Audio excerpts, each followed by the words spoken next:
Assalamualaikum warahmatullahi wabarakatuh. Jumpa lagi dengan kanal Nurul Indarti.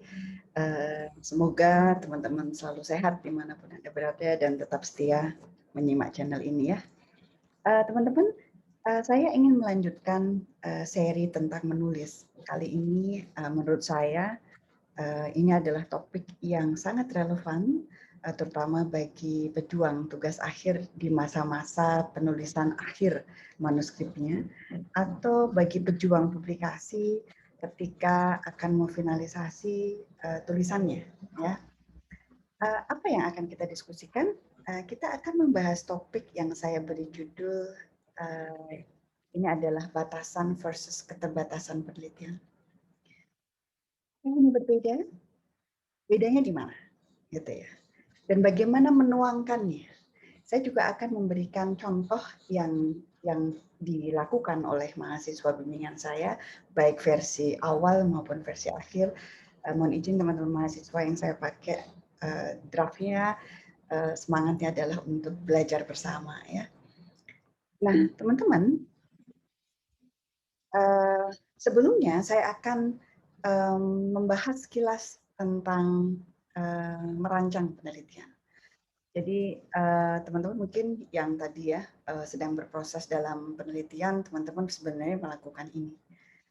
Jadi karya ilmiah apapun itu, baik dalam bentuk artikel akan dipublikasi di jurnal atau sebuah tugas akhir akan terdiri dari seperti ini. Dan ini adalah sebuah keputusan yang dilakukan oleh setiap kita, yaitu peneliti. Kita secara sadar memutuskan merancang, dan rancangan ini sebenarnya melibatkan proses pengambilan keputusan. Yang bagaimana kita merancangnya, kita pernah diskusikan beberapa aspek penting yang menentukan baik tidaknya atau kualitas sebuah penelitian. Bahkan sejak diskusi di latar belakang atau pemaparan apa yang melatar belakangi sebuah penelitian, teman-teman menggiring untuk masuk ke spesifik topik tertentu, kenapa bukan topik yang lain. Kemudian teman-teman menentukan apa yang menjadi masalah, rumusan masalah, bahkan teman-teman memutuskan apa yang mau ditanya dalam penelitian Anda, dan juga apa yang menjadi tujuan penelitian Anda. Ini adalah sebuah keputusan. Termasuk di dalamnya adalah bagaimana Anda melihat atau memaknai fenomena sosial ya yang Anda ajak bicara sejak awal, yaitu topik itu akan dilihat dari lensa yang mana, termasuk di dalamnya adalah bagaimana Anda berargumen terhadap apa yang akan diteliti dan memilih atau menentukan posisi Anda. Kalau dalam konteks ini misalnya Anda membangun hipotesis atau menetapkan hipotesis, ini menjadi catatan tidak semua penelitian memang memiliki hipotesis, tetapi semua penelitian ini punya lensa pandangan untuk melihat fenomena yang diteliti. Nah, bagaimana kemudian Anda menjawab apa yang ditanya, sehingga tujuan penelitian ini tercapai dan rumusan masalah bisa diselesaikan, gitu ya. Anda kemudian merancang bagaimana cara menjawabnya, yaitu dalam desain penelitian. Baik mulai dari pendekatan apa yang Anda akan gunakan, sampel, teknik pemilihannya, penyampelan, unit analisisnya, pengukurannya, instrumen yang digunakan, ya, apakah itu observasi, wawancara, protokolnya, kemudian kuesionernya misalnya, metode pengumpulan data, apakah kemudian Anda akan melakukan daring atau luring, survei, observasi, atau dengan kuesioner, bahkan termasuk di dalamnya adalah metode analisis data. Semua ini teman-teman, bicaranya adalah tentang keputusan. Teman-teman kemudian mengatakan bahwa topik A itu adalah topik yang tepat untuk diteliti, topik yang relevan untuk diambil karena menawarkan kebaruan, dan ini adalah aspek originality. Anda kemudian memilih teori yang dipakai, Anda memilih sampel penelitian tertentu, lokasi penelitiannya, atau Anda menentukan konteks penelitian pada sektor tertentu. Anda kemudian menetapkan instrumen penelitian tertentu. Ini sebenarnya adalah Semua hal ini adalah proses pengambilan keputusan. Dan ketika kita merancang sebuah penelitian dan kita melakukan apa yang kita rancang, itu adalah keputusan, pengambilan keputusan. Nah, yang sering terjadi umumnya, yang menjadi problematik itu adalah di aspek keterbatasan ini. Dan ini umumnya muncul di sesi-sesi terakhir. Ya. Jadi teman-teman sudah dengan sadar melakukan perancangan, dan perancangan itu didasarkan pada argumentasi yang dibangun dengan semangat untuk menjamin kualitas penelitian. Tentu sekali lagi kita adalah makhluk Tuhan yang punya banyak kelemahan, maka argumentasi yang kita lakukan itu adalah argumentasi terbaik dari situasi yang ada. Ya, karena kita bukan manusia yang bisa merancang sebuah produk, sebuah proses itu dengan sempurna. Kesempurnaan hanya milik yang di atas. Nah, sehingga ini menjadi penting kita diskusikan apa sih keterbatasan itu? Bagaimana menuangkannya dalam sebuah tulisan yang tidak menodai kualitas tulisan yang sudah kita buat, yang tidak menodai kualitas penelitian yang sudah kita jalankan. Nah, teman-teman, kita akan mengenal beda nggak ya keterbatasan dengan batasan. Secara makna kata ini saya kemudian sudah ngecek gitu ya. Batasan itu bisa dimaknai sebagai scope kalau dalam bahasa Inggris atau mungkin cakupan penelitian. Jadi teman-teman, Anda melakukan proses diskusi, membangun argumen, kemudian memutuskan untuk fokus pada spesifik topik tertentu, pada penggunaan metode analisis tertentu, pada penggunaan variabel tertentu, pada penggunaan instrumen penelitian tertentu, bahkan pemilihan teori tertentu, itu bicaranya adalah batasan. What you limit your study. Atau kita sering mengenalnya adalah cakupan. Ya. Dan ini mengarahkan pada titik fokus penelitian kita. Karena kalau tidak, kita bisa menggunakan banyak hal. Ya. Akhirnya apa yang mau kita tangkap justru malah tidak mendalam. Ini pilihan. Jadi meneliti itu sebenarnya proses memilih dengan rasionalisasi, dengan argumentasi, dan kita fix atau confirm dengan apa yang kita pilih.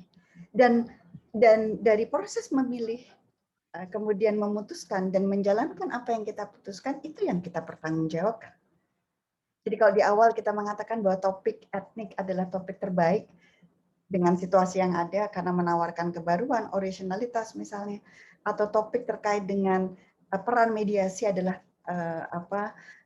topik yang relevan untuk dilakukan, itu yang kita putuskan dengan rasionalisasi, dengan argumentasi, dan itu yang kita jalankan. Untuk apa? Untuk menjawab pertanyaan penelitian, untuk mengisi masalah penelitian, dan menyasar atau mencapai tujuan penelitian. Sehingga batasan penelitian itu adalah membicarakan terkait dengan hal-hal yang menjadi bagian penelitian yang sudah kita putuskan. Sementara keterbatasan itu kalau dalam bahasa Inggris itu adalah limitations. Ini adalah segala aspek yang ditemui pada proses penelitian yang sebenarnya tidak bisa kita kontrol oleh peneliti. Sehingga ada yang mengatakan ini beyond the scope, atau aspek-aspek ini di luar cakupan penelitian. Ya. Dengan kata lain, kita menemui aspek-aspek yang menjadi keterbatasan itu di luar yang kita rancang. Di luar yang sudah kita rancang ini, mulai dari latar belakang, rumusan masalah, pertanyaan, dan tujuan penelitian. Teori, bahkan hipotesis gitu ya. Interaksi antar variabel yang kita putuskan itu berpengaruh atau berhubungan. Cara menjawab pertanyaan penelitian dengan desain penelitian. Ini semuanya sudah kita putuskan. Kita pilih, kita jalankan. Sebagai peneliti, dan kita adalah makhluk yang akan dimintai pertanggungjawabannya, inilah yang harus kita pertanggungjawabkan. Ya. Gitu. Nah, sehingga hanya saja teman-teman, karena penelitian ini melibatkan sebuah proses atau merupakan sebuah proses, banyak aspek dalam kehidupan termasuk dalam penelitian yang mungkin tidak bisa kita kontrol 100%, dan itu tidak menutup kemungkinan terjadi di proses penelitian ketika Anda melakukan penyelesaian tugas akhir atau melakukan penelitian untuk publikasi. Bagaimana kita harus menuangkannya sehingga apa yang kita desain dengan sangat hati-hati, dengan sangat rinci, dengan sangat argumentatif tidak terlukai dengan bagaimana kita memformulasikan atau memberikan pernyataan khusus terkait dengan keterbatasan. Keterbatasan ini tidak bisa dihilangkan. Ya. Ini adalah sunatullah yang muncul, yang mestinya ada dalam proses penelitian, dan kita harus aware atau sadar mengenai ini, dan tidak menutup kemungkinan teman-teman, karena ketika tidak mungkin ada penelitian yang sempurna, hanya kitab suci Al-Quran kalau dalam ajaran agama saya yang menawarkan kesempurnaan karena diciptakan oleh yang di atas. Justru keterbatasan ini menawarkan celah bagi penelitian yang akan datang, sehingga biasanya keterbatasan itu dilengkapi dengan saran untuk penelitian yang akan datang. Jadi kalau kita banyak memberikan saran, banyak atau memiliki beberapa saran kepada teman lain untuk melakukan penelitian lanjutan, ini jadi amal jariah kita. Jadi justru jangan segan kita memberikan saran, sehingga kita harus pintar-pintar menemukan keterbatasan, tetapi tidak menodai kualitas penelitian yang sudah kita lakukan. Jadi kita menjadi peneliti yang bertanggung jawab. Nah, saya memberikan contoh. Ini adalah beberapa, saya mengambil 3 tesis mahasiswa bimbingan saya. 2 diantaranya sudah publikasi di jurnal Scopus, Tayar bagus juga. Ini diberi judul, ini judul tesisnya ya, karena di publikasi agak berbeda judul-judulnya. Ini pengaruh modal sosial terhadap kemampuan inovasi. Ini peran transfer pengetahuan sebagai variabel mediasi. Mahasiswa ini sudah memutuskan untuk menggunakan metode kuantitatif dengan survei, kuesionernya tertutur, strategi penyampelannya adalah bertujuan atau pervasive sampling, dan perusahaan itu di sektor ekonomi di Jawa Barat, Jakarta, Jawa Tengah, dan Jawa Timur. Lalu yang bersangkutan ini menuangkan keterbatasan penelitiannya seperti yang ada di sebelah kanan. Ini saya garis bawahi ya. Penelitian ini hanya menggunakan penelitian kuantitatif survei. Lah, ini tuh keputusannya dia. Ini the thing that we designed. Kita mendesain ini, teman-teman. Hanya, lah ini bagian dari desain. Begitu ya. Tapi ini kemudian menjadi keterbatasan penelitian. Dan dia menyarankan untuk menggabungkan. Loh, kenapa nggak peneliti tesis ini saja yang melakukan? Ya Allah sudah tahu bahwa kuantitatif survei itu akan menghambat peluang mengeksplorasi yang lebih mendalam. Itu kan sudah diketahui. Dan ini di halaman terakhir tesis yang jumlahnya 170-an lebih. Jadi gimana ya? Seperti ya meruntuhkan bangunan karya ilmiah yang kita sudah susun dengan susah payah. Oke. Nah, ini menjadi catatan poin yang pertama. Bagaimana dengan poin yang kedua? Poin yang kedua, kita melihat di sini. Penelitian ini menemukan korelasi positif sedang antara variabel transfer pengetahuan dan kemampuan inovasi. Dia memberikan 0,7, itu dinilai sebagai sedang. Namun pada penelitian ini tidak dilakukan analisis lebih lanjut, ya karena fokus penelitiannya bukan terkait dengan variabel interaksi antara transfer pengetahuan dan kemampuan inovasi. Jadi poin 2 ini adalah sesuatu yang tidak bisa dikontrol oleh peneliti dan tidak didesain awal menjadi batasan penelitian. Kalau seperti ini boleh nggak? Bisa. Jadi keterbatasan itu sesuatu yang Anda temukan dalam proses penelitian yang tidak didesain sebelumnya. Dan penelitian ini tidak mendesain interaksi di antara 2 variabel ternyata tinggi. Tetapi ini sudah dites multicollinearity ya, dan tidak terjadi dan tidak ada isu multicollinearity. Tetapi ini mengindikasikan sesuatu. Jadi disarankan pengujian terhadap kedua variabel tersebut melalui mekanisme moderasi maupun mediasi. Ini bisa kemudian menguatkan argumentasi. Ini contoh bagaimana kita memformulasikan keterbatasan. Contoh lain, versi akhirnya yang poin 1 tadi kemudian diganti, ya. Tulisannya menjadi seperti versi akhir. Penelitian ini dilakukan pada perusahaan yang termasuk dalam subsektor industri kreatif, ekonomi kreatif, namun tidak secara spesifik membedakan tiap perusahaan. Ya memang tidak dibedakan desainnya. Kemudian ternyata ini temuannya lagi nih. Sesuatu yang tidak bisa kita kontrol dan ternyata temuannya adalah ada pengungkapan yang berbeda berdasarkan konteks objek penelitian. Sehingga penelitian selanjutnya bisa mengidentifikasi secara lebih spesifik atau mengeksplor secara lebih mendalam. Dengan catatan di sini, penelitian terkait modal sosial dan inovasi dilakukan pada jenis perusahaan lain, misalnya perusahaan jasa maupun manufaktur. Dan ini diberikan referensi. Jadi di keterbatasan dan saran penelitian yang akan datang itu akan powerful diskusinya kalau kita memberikan acuan. Ya. Ini versi akhirnya. Yang poin 1 tadi dihilangkan. Kemudian contoh yang lain. Ini pengaruh karakteristik jejaring terhadap kinerja perusahaan yang dimoderasi oleh kapasitas absorptif, umur, dan ukuran perusahaan, studi perbandingan pada perusahaan etik Jawa dan Minang. Ini metode kuantitatif dengan survei juga, perusahaan yang diteliti berbasis etnik dan hanya 2 etnik yang diteliti. Ya, dengan karakteristik kedua etnik ini berbeda. Gitu.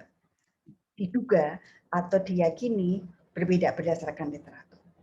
Nah, ini sayangnya saya tidak mempunyai dokumen versi sebelumnya, ya. Ini ada dokumen final dan memang tulisannya sudah bagus nih. Disampaikan di sini sebagaimana yang telah diungkapkan pada penjelasan sebelumnya, penelitian ini tidak berhasil membuktikan. Jadi kita jujur nih, ya. Kita menyatakan bahwa tidak berhasil membuktikan bandingan pengaruh sentralitas jejaring, kepadatan jejaring, kekuatan terhadap kinerja perusahaan di perusahaan etnik Jawa dan Minang. Kemudian memberikan alasan hal ini terjadi atau hal dikarenakan bahwa mayoritas pemilik perusahaan etnik Jawa ini tidak bergabung dalam paguyuban. Jadi teman-teman dalam desain ini juga ada pertanyaan mereka terlibat dalam paguyuban atau tidak. Karena etik itu biasanya ada, karena ini juga terkait dengan jejaring ya, network gitu. Itu kemudian diteliti terlibat di paguyuban atau tidak. Ya dugaan awalnya desainnya kan terlibat. Gitu. Jawa dan Minang masih terlibat. Ternyata hasil penelitian menunjukkan bahwa justru mayoritas Jawa itu tidak bergabung dalam paguyuban dibandingkan dengan mayoritas Minang. Ini tidak bisa kita kontrol. Sehingga di sini disampaikan ini kejujuran, ini jujur ini tidak berhasil membuktikan perbandingan. Gitu. Ya karena datanya seperti ini. Nah, maka kita bisa menyarankan ini. Ini bukan kesalahan kita dan bukan by design ya. Gitu. Beda ya. Nah, penelitian selanjutnya dapat mendalami fenomena ini. Dengan apa? Wawancara mendalam. Loh, kenapa nggak kita lakukan di penelitian? Loh, penelitian kita bukan penelitian eksploratory. Penelitian ini adalah kuantitatif deduktif dengan survei. Nah, kemudian yang nomor 3 ini, jadi ada beberapa nih saya kutip aja yang relevan. Etik yang giat berusaha dan suka merantau di Indonesia, dia juga menyadari di sini bahwa tidak hanya Jawa dan Minang, tapi ada suku-suku yang lain, Bugis, Madura, Batak. Gitu. Nah, memang fokusnya hanya di Jawa dan Minang, tapi kita juga diklaim bahwa tidak hanya Jawa dan Minang. Yang punya karakteristik mirip ya Bugis, Madura, dan Batak menurut literatur. Nah, ke depan dia menyarankan nih dapat mengeksplorasi model bisnis yang khas dari ketiga etik. Jadi kita juga kemudian mengisi dengan memberikan saran terkait dengan etik yang lain. Tapi kita tidak melemahkan pilihan kita.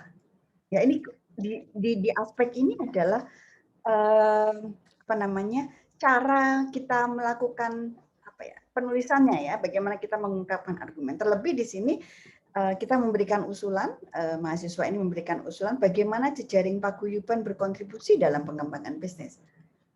Karena di penelitian yang Jawa dan Minang, ternyata yang Jawa itu tidak berinteraksi mendalam dengan paguyuban. Nah, contoh yang lain.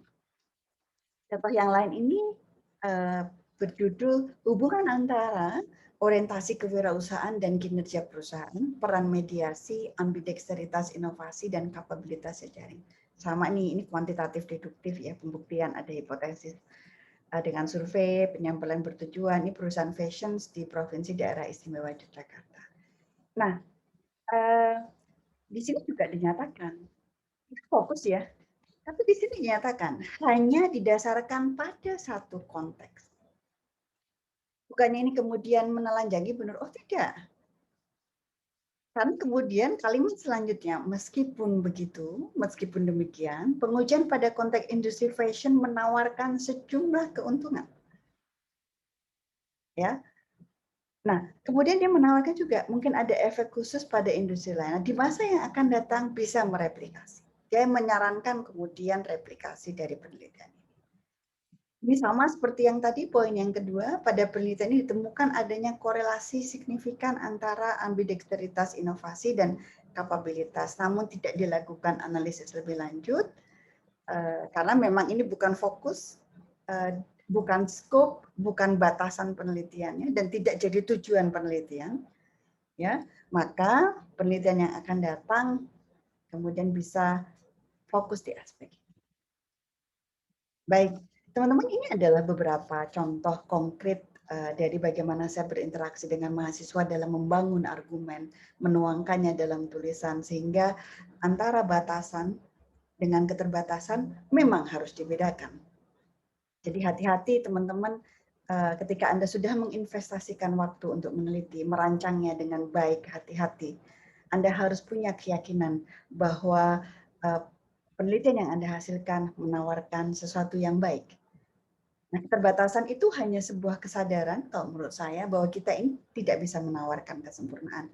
Dan kita memberikan amal jariah untuk penelitian, untuk peneliti-peneliti yang akan datang. Baik, saya harus mengakhiri. Selamat berproses. Semoga bermanfaat. Saya tutup. Assalamualaikum warahmatullahi wabarakatuh.